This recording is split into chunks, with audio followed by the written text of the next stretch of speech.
भोली सी सूरत आंखों में मस्ती दूर खड़ी शर्माए, आए हाय। ये भी गा देते, यहाँ तक ठीक था, लेकिन बवाल तब कट गया जब उन्होंने इस गाने की तर्ज पे पैरोडी सॉन्ग बनाया और ये पॉलिटिकल हो गया, पॉलिटिकली इनकरेक्ट हो गया। तो हम बात कर रहे हैं कॉमेडियन कुणाल कामरा की, जिन्होंने एक पैरोडी सॉन्ग बनाया, एक नहीं 2-3 पैरोडी सॉन्ग्स, और उस पे अब सियासी घमासान शुरू हो गया है। पार्टीज उसको सही और गलत ठहराने में लग गई हैं और तोड़फोड़ भी हो गई है। पूरा माजरा क्या है मुकुल से जानते हैं। मुकुल हमारे साथ हैं जो इसको ट्रैक कर रहे हैं खबर को। मुकुल, तो ये पूरा कॉमेडी जो पॉलिटिकली इनकरेक्ट हो गई, इस पे क्या चल रहा है, पूरा मैटर क्या है, कहाँ हुआ, कैसे हुआ, बवाल क्या हुआ इस पे?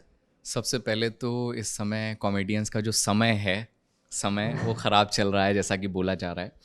तो लगातार इस तरीके की हम देख रहे हैं चीज़ें कि अभिव्यक्ति की आज़ादी की जो डिबेट है और उसके बाद जो आज़ादी से आने वाली जो रोक है उसको लेकर के बहस चली रही थी। और उसी बीच में कुणाल कामरा का कल यूट्यूब पर उनके ही चैनल पर एक वीडियो आता है, कुछ 45 मिनट का वो सेट है उनका, जिसमें कि वो कई सारी बातें करते हैं। वो जो उनका ओला के मालिक से जो विवाद चल रहा था उसको लेकर के भी बातचीत करते हैं। उसके बाद उसमें वो लास्ट में सेट के 3-4 पैरोडी सॉन्ग्स गाते हैं। तो जो कि आपने जिससे शुरुआत की है इसकी में था, तो उसमें वो बोल देते हैं, दरअसल एक उसका जो गाना है वो उन्होंने पैरोडी ये बनाई है कि हाँ, प्रॉब्लम तो नहीं हो जाएगी आप?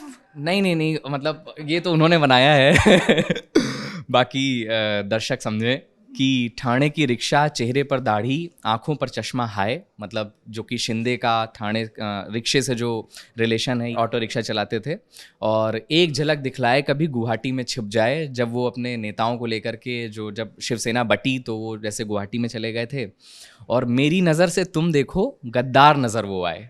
तो उन्होंने बेसिकली जो एकनाथ शिंदे हैं, अभी महाराष्ट्र के उप मुख्यमंत्री हैं, उनको गद्दार कह दिया है। इसको लेकर के बवाल शुरू हुआ। जैसे ही ये वीडियो उनका आया उसके बाद जो शिवसेना का एकनाथ शिंदे वाला जो सेक्शन है वो आकर के उस स्टूडियो में जाता है, तोड़फोड़ करता है जहाँ ये कॉमेडी की थी। उसके बाद पुलिस, मुंबई पुलिस, अभी आज सुबह की ये खबर है कि उन्होंने कुणाल कामरा के ऊपर FIR दर्ज की है। और इसके अलावा मुंबई पुलिस ने जिन लोगों ने जाकर के स्टूडियो में बवाल किया है, कुछ की गिरफ्तारी भी हुई है उसमें से। जी, तो फिलहाल अभी ये है। तो मतलब इस खबर को जब हम पढ़ रहे थे तो हमने देखा कि कमेंट सेक्शन में बहुत सारे लोग समर्थन दे रहे थे और मैंने तो सुपर थैंक्स भी देखा। लेकिन लोगों की इस पे क्या राय है, उससे पहले हम पॉलिटिकल जो रिएक्शंस आ रहे हैं इसमें, कि हम देख रहे थे कि शिवसेना उद्धव गुट के जो संजय राउत हैं उन्होंने एक कमेंट किया है और CM देवेंद्र फडणवीस का भी इस पे कमेंट आ गया है। तो पॉलिटिकली क्या चल रहा है? तो अभी 2 सेक्शन बढ़ गए हैं। एक तरफ उद्धव ठाकरे हैं जो ये कह रहे हैं कि इसमें गलत क्या है, कुणाल कामरा ने तो एक गद्दार को गद्दार कहा है। दूसरी तरफ का जो सेक्शन है, जो देवेंद्र फडणवीस हैं, वो मुख्यमंत्री जो हैं, वो ये कह रहे हैं कि अभिव्यक्ति की स्वतंत्रता है लेकिन उसकी अपनी सीमाएं हैं, जिसका कि ध्यान नहीं रखा है कुणाल कामरा ने। और अभी फ़िलहाल पौंडीचेरी में, क्योंकि यहाँ से बताया जा रहा है, जो अभी जानकारी मिल रही है, कि जब पुलिस ढूंढने के लिए कुणाल कामरा को गई है तो ये पता चला है कि कुणाल कामरा, जो कि पौंडीचेरी में ही रहते हैं, वो अभी मुंबई में नहीं हैं। वो फ़्लाइट से अभी जा चुके हैं और वो इस वक्त में पौंडीचेरी में हैं। ऐसा जो प्रताप है, क्लेम है, जो मंत्री हैं, उन्होंने बोला है कि वहाँ की पुलिस से कोऑर्डिनेट किया जा रहा है कि ताकि हम जल्द से जल्द कुणाल कामरा को गिरफ्तार करें या डिटेन करें। कि इनफैक्ट उसी वीडियो में लास्ट में जो पैरोडी सॉन्ग उन्होंने गाया है, जब मैंने वो पूरा सेट देखा था तो मुझे लग रहा था कि इस पे शायद विवाद हो जाएगा, जब ये विवाद नहीं हुआ था। क्योंकि उसमें उन्होंने प्रधानमंत्री को तानाशाह और जो उनका गुजरात से एसोसिएशन है और ये पूरी बातें उन्होंने स्पष्ट तौर पर की है उस वीडियो में, और मतलब तानाशाह तक बोला है।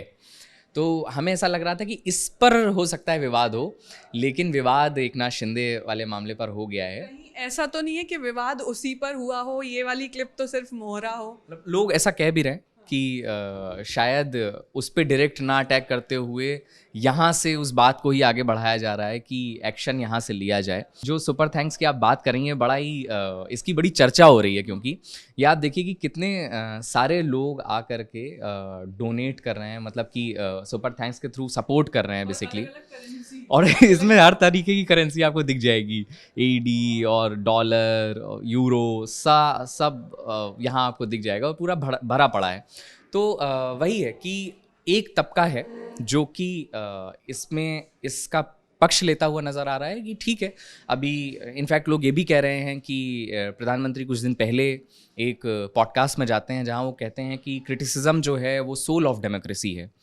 तो एक कॉमेडियन ये कह सकता है जो वो महसूस कर रहा है, वहीं दूसरा पक्ष है जो कि ये बोल रहा है कि कॉमेडी की अपनी एक सीमाएं हैं। इनफैक्ट इस तरीके के भी आरोप लग रहे हैं क्योंकि देखिए कुणाल कामरा जो कॉमेडी करते हैं, जो जिन दर्शकों को पता है उनको पता होगा कि वो पॉलिटिकल कॉमेडी करते हैं।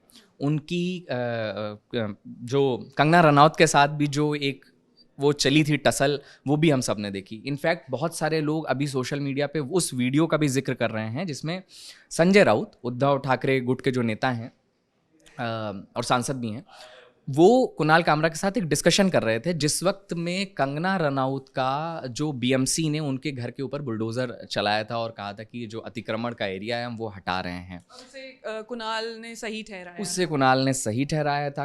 और सही ठहराना तो अलग चीज़ है, कुणाल ने उसमें ये भी बोला था कि मुझे अच्छा लगा। तो एक वर्ग है जो ये कह रहा है कि आप जब दूसरे की अभिव्यक्ति की स्वतंत्रता की बात थी तब तो आप उनके घर गिराए जाने को आप कह रहे थे कि मुझे अच्छा लग रहा है। आज क्या हो रहा है, आज की तारीख में बीएमसी उस स्टूडियो पहुंच गई है और बीएमसी अभी वहां पर अपना काम कर रही है ये कहते हुए कि ये अब हम यहाँ पर अतिक्रमण हटा रहे हैं। तो हथौड़ा वगैरह लेकर के पहुंच गए अभी तक की जो रिपोर्ट्स आ रही हैं उसके हिसाब से। दूसरी तरफ एक पक्ष ये भी है जो ये कह रहा है कि कुणाल कामरा जिस तरीके की कॉमेडी कर रहे हैं वो अब उनको कंगना जैसे ही पॉलिटिक्स में आ जाना चाहिए। एक पक्ष ये भी कह रहा है कि जिस तरीके से वो समर्थन करते हैं या जिस तरीके से वो एक पार्टी का विरोध कर रहे हैं वो गलत है और वो कॉमेडी के नाम पर किसी पार्टी का समर्थन कर रहे हैं। तो इस तरीके की विवाद जो हमें हर विवाद के बाद दो पक्ष दिखते हैं वैसे यहाँ पर भी नज़र आ रहे हैं। एक धड़ा ये कह रहा है कि अगर मान लीजिए किसी तरह की समस्या थी भी तो क्या ये रास्ता होगा कि अब कॉमेडी कर रहे लोगों के स्टूडियो पे जाकर के लोग भीड़ जाएगी और हमला करेगी, तोड़फोड़ करेगी। जब देश में कानून है, जब देश में कानून का शासन है, तो क्या लोग अब ऐसे ही अपने ऊपर जिम्मेदारी लेकर के तोड़फोड़ करने लगेंगे? तो इस तरीके के तमाम व्यूज़ अभी फ़िलहाल हमारे सामने नज़र आ रहे हैं। इसमें और क्या चल रहा है, कुछ पब्लिक रिएक्शंस हम आपको दिखाएंगे कि लोग इस पे क्या बोल रहे हैं। जैसे अभी प्राइम मिनिस्टर का जो पॉडकास्ट हुआ था उसमें उन्होंने जो कंस्ट्रक्टिव क्रिटिसिज्म या क्रिटिसिज्म को लेके जो बात कही थी वो भी लोग टैग कर रहे हैं इस चीज़ में। कुछ लोग ये भी कह रहे हैं कि इस पूरे आउटरीच से फ़ायदा किसका हो रहा है, million views and all that stuff.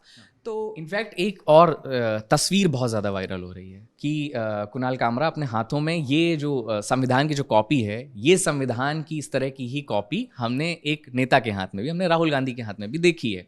और अंत में जब वो अपने कॉमेडी सेट को ख़त्म कर रहे होते हैं तो अंत में वीडियो के हुए बात बोलते हैं कि जो भी कुछ मैं बोल रहा हूँ वो क्यों बोल पा रहा हूँ, क्योंकि मैं इसकी वजह से बोल पा रहा हूँ, मेरे संविधान ने मुझे वो अधिकार दिए हैं। जिसको इससे समस्या है वो अपनी समस्या अपने पास रखे, मुझे मेरा संविधान ये अधिकार देता है, मेरी अभिव्यक्ति की स्वतंत्रता ये अधिकार देती है कि मैं कुछ भी बोल पा रहा हूँ। इस तस्वीर को लेकर के भी विवाद हो रहा है। मतलब बात ये चल रही है कि आप अल्टीमेटली किसी पार्टी या किसी नेता को सपोर्ट कर रहे हैं, ऐसी भी बात चल रही है। इस पे जो पॉलिटिकल रिएक्शन है वो सीएम देवेंद्र फडणवीस, महाराष्ट्र के जो सीएम है उनका है। उन्होंने बोला है कि एक राहुल गांधी हैं जो ये संविधान की कॉपी दिखाते हैं संसद में और एक कुणाल कामरा हैं, दोनों ने ही संविधान नहीं पढ़ा है क्योंकि जहां अभिव्यक्ति की आज़ादी की बात होती है, फ्रीडम ऑफ एक्सप्रेशन की बात होती है, तो उसकी कुछ लिमिटेशंस भी होती हैं, सीमाएं भी होती हैं, ऐसा वो बोल रहे हैं। जी। तो अभी फिलहाल एक मांग ये चल रही है कि कुणाल कामरा को अरेस्ट किया जाए। दूसरी तरफ लोग ये कह रहे हैं कि ये जो चीज़ है ये हमारी फ्रीडम को कर्ब कर रही है, जो हमारी स्वतंत्रता है, ऐसे तो फिर कॉमेडी हो ही नहीं पाएगी। और वैसे भी लगातार ये बात की जा रही है कि क्या अभिव्यक्ति जो है, जो freedom of speech and expression है, क्या उसको लेकर के सवाल तमाम तरीके के उठते रहे हैं। बीते समय में काफ़ी बार इस तरीके की बहस हुई है कि क्या कॉमेडियंस को, क्या राइटर्स को बोलने कहने के लिए रोका जा रहा है। तो इस तरीके के तमाम वीडियोज़ इस समय सर्कुलेट हो रहे हैं और अभी ये कंट्रोवर्सी तब ज़्यादा चर्चा में आ जाती है जब हाल फिलहाल में हमने अभी रणवीर अलावदिया और समय रैना वाला वो पूरा देखा है और तब भी यही बहस हो रही थी। तो कॉमेडी का क्या दायरा होना चाहिए, कॉमेडियंस को कहाँ तक लिमिट होना चाहिए, बी इट समय रैना या रणवीर अलाहाबादिया या मुनव्वर फारूकी या अब कुणाल कामरा। तो कमेंट सेक्शन में अपनी राय हमें ज़रूर बताइएगा कि इस पर आपका क्या मानना है, और आपको क्या लगता है कि अभिव्यक्ति की आज़ादी में सब कुछ शामिल हो जाना चाहिए, फिर तो कोई लिमिटेशन नहीं होनी चाहिए, या फिर उसको हमें कोई दायरा खींचना चाहिए, उसकी कोई सीमा होनी चाहिए। जैसे बात जब रिस्पॉन्सिबिलिटीज़ की, या जो संविधान हमें आज़ादी देता है, जो अधिकार देता है, उसके साथ कुछ जिम्मेदारियां भी देता है, तो ऐसी चेक एंड बैलेंस वाली जो चीज़ें हैं, तो अपनी राय कमेंट सेक्शन में हमें बताइएगा। और मेधा और मुकुल ऐसी तमाम खबरों पर आपसे मिलते रहेंगे, रूबरू होते रहेंगे। हमारी ग्राउंड रिपोर्ट्स आप जिस्ट के यूट्यूब चैनल पर जाकर देख सकते हैं।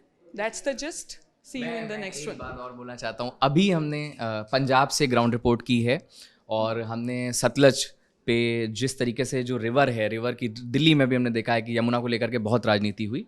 पंजाब की भी एक नदी है, बहुत प्रोमिनेंट, बहुत इंपॉर्टेंट नदी है सतलज, उस पे किस तरीके से वहाँ का एक पूरा लुधियाना से एक जो नाला है वो जा कर के मिल रहा है, और वहाँ का पूरा जो आसपास है वहाँ कैंसर फैल रहा है, लोग बीमार हो रहे हैं। तो उस पर हमने ग्राउंड रिपोर्ट की है, वो भी जा कर के देखिए। लगे हाथ मैं ये भी बोल देता हूँ, और देखिए और सपोर्ट करिए कि हम इसी तरीके का और भी काम कर पाएँ। और ये वीडियो कैसा लगा वो मेधा ने बोल ही दिया। ये सारी चीज़ें देखी जानी चाहिए। हम लोग इसीलिए ऐसे टॉपिक्स, ऐसे मुद्दे आप तक पहुंचाते हैं, क्योंकि it's not just about the reverse, climate change और क्लाइमेट इमरजेंसी, और सिर्फ यमुना नहीं, केवल नेशनल कैपिटल में जो चीज़ें हो रही हैं सिर्फ वही नहीं, पूरे देश की बात हम करते हैं, पूरे देश से हम ऐसे मुद्दे चुनकर आप तक पहुंचाते हैं। तो that's the Jist, see you in the next one.